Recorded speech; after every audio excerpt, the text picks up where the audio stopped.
ಬಿಜೆಪಿಯವರು ಸುಳ್ಳು, ಕಾಂಗ್ರೆಸ್ನವರೇ ನಿಜ. ನಮ್ಮದೇ ನೈಜ ಸರ್ಕಾರ, ನಮ್ಮದು ಜನಪರ ಸರ್ಕಾರ ಅಂತ ಕೋಲಾರದಲ್ಲಿ ಕಾಂಗ್ರೆಸ್ ಶಾಸಕ ಭೈರತಿ ಸುರೇಶ್ ಹೇಳಿದ್ದಾರೆ. ಈ ಬಾರಿ ಕಾಂಗ್ರೆಸ್ ಅಭ್ಯರ್ಥಿ ಗೌತಮ್ ಗೆಲುವು ನಿಶ್ಚಿತ ಅಂತ ಅವರು ಹೇಳಿದ್ದು. 2 ಲಕ್ಷ ಅಂತರದಲ್ಲಿ ಗೌತಮ್ ಗೆಲ್ತಾರೆ ಅಂತ ಸುರೇಶ್ ಹೇಳಿದ್ದಾರೆ. ಬಿಜೆಪಿಯವರು ಸುಳ್ಳು, ಕಾಂಗ್ರೆಸ್ ಅವ್ರದ್ದು ನಿಜ. ನಮ್ದೇನೆ ನೈಜ ಸರ್ಕಾರ, ನಾವೇನೆ ಜನಗಳ ಪರವಾಗಿರುವಂಥ ಸರ್ಕಾರ.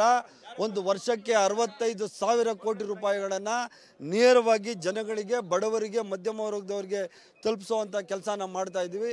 ಒಟ್ಟವರಿಗೆ ಬಿಜೆಪಿಯವರು JDS ಅವರು ಒಟ್ಟಿಗೆ ಸೇರ್ಕೊಂಡಿದ್ದಾರೆ. ಅವರಿಗೆ ಸೋಲು ಕಟ್ಟಿಟ್ಟ ಬುತ್ತಿ. ಇಡೀ ಕೋಲಾರ ಕ್ಷೇತ್ರದ MP ಕ್ಷೇತ್ರದ ಜನತೆ ಕಾಂಗ್ರೆಸ್ ಪಕ್ಷದ ಪರವಾಗಿದ್ದಾರೆ, ನಮ್ಮ ಗೌತಮ್ ರವರ ಪರವಾಗಿದ್ದಾರೆ. 2 ಲಕ್ಷಕ್ಕೂ ಮತಗಳ ಅಂತರದಿಂದ ಗೌತಮ್ ರವರು ಲೋಕಸಭೆಗೆ ಹೋಗುವುದು ನಿಶ್ಚಿತ. ಬಿಜೆಪಿಯವರು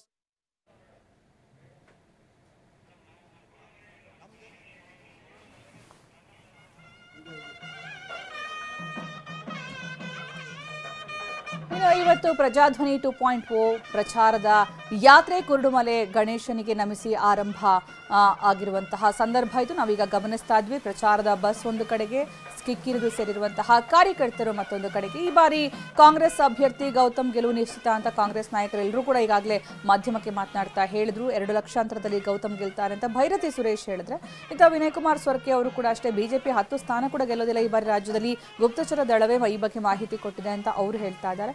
ಇನ್ನೊಂದು ಕಡೆಗೆ ಏನಂತಂದ್ರೆ, ಕಾಂಗ್ರೆಸ್ನ ಅದೃಷ್ಟದ ಬಾಗಿಲು, ಮೂಡಣ ಬಾಗಿಲು ಅಂತ ಹೇಳುವಂತಹ ಕೋಲಾರದ ಕುರುಡುಮಲೆಯಿಂದ ಏನು ಯಾತ್ರೆಯನ್ನು ಆರಂಭ ಮಾಡುವಂತಹ plan Congress ಇಟ್ಕೊಂಡಿದೆ.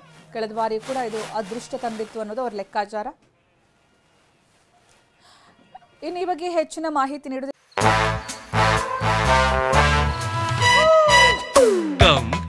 Come, my love, please don't say no, baby. Come, my love. V-Guard ನ air coolers extra large cooling pad ನೊಂದಿಗೆ ಇದು ಎಂತೆಂಥವರನ್ನು ಕೂಲ್ ಆಗಿಸುತ್ತೆ. V-Guard air coolers, long lasting cooling.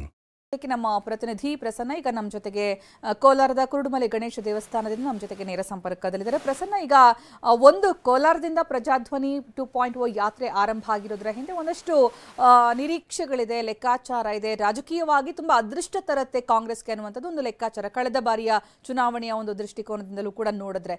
ಇನ್ನೊಂದು ಕಡೆ ಇಲ್ಲಿ ಕೋಲಾರದಲ್ಲಿ ಕಾಂಗ್ರೆಸ್ ನಾಯಕರೆಲ್ಲರೂ ಕೂಡ ಮಾತನಾಡಿರೋದು, ವಿನಯ್ ಕುಮಾರ್ ಸೊರಕೆ ಅವರು ಹೇಳಿರೋದು, ಗುಪ್ತಚರ ದಳ ಕೊಟ್ಟಂತಹ ಮಾಹಿತಿ, ಬಿಜೆಪಿ 10 ಸ್ಥಾನನೂ ಗೆಲ್ಲೋದಿಲ್ಲ ಅಂತ. ಸೊ ಯಾವ ರೀತಿ ಒಂದು ಸಂಭ್ರಮ ಮತ್ತೆ ಯಾತ್ರೆಯ ಒಂದು ವೈಭವ ಕಾಣಿಸ್ತಾ ಇದೆ ಕಾಂಗ್ರೆಸ್ ಕಡೆಯಿಂದ?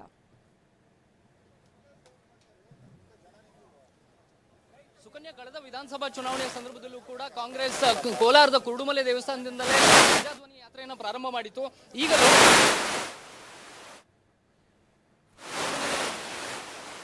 ಎಸ್ ಪ್ರಸನ್ನ,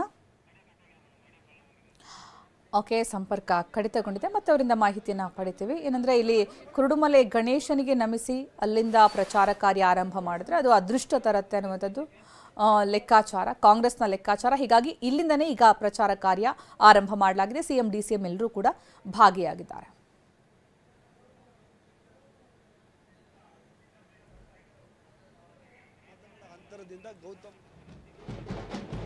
ಕೋಲಾರದ ಮುಳಬಾಗಿಲಿನಲ್ಲಿ ಅಬ್ಬರದ ಕ್ಯಾಂಪೇನ್ನ ದೃಶ್ಯವನ್ನು ನಾವೀಗ ಗಮನಿಸ್ತಾ ಇದ್ದೀವಿ. CM ಸಿದ್ದರಾಮಯ್ಯ, DCM DKಶಿ ಈ ಪ್ರಚಾರ ಕಾರ್ಯದಲ್ಲಿ ಭಾಗಿಯಾಗ್ತಾರೆ. ಇನ್ನು ಇಲ್ಲಿಂದ ಕುರುಡುಮಲೆ ಗಣೇಶನಿಗೆ ವಿಶೇಷ ಪೂಜೆಯನ್ನು ಸಲ್ಲಿಕೆ ಮಾಡಿ ಅಲ್ಲಿಂದ ಯಾತ್ರೆ ಆರಂಭ ಆಗೋದು. ಇಲ್ಲಿ ರ್ಯಾಲಿಯನ್ನು ಕೂಡ ಹಮ್ಮಿಕೊಳ್ಳಲಾಗಿದೆ.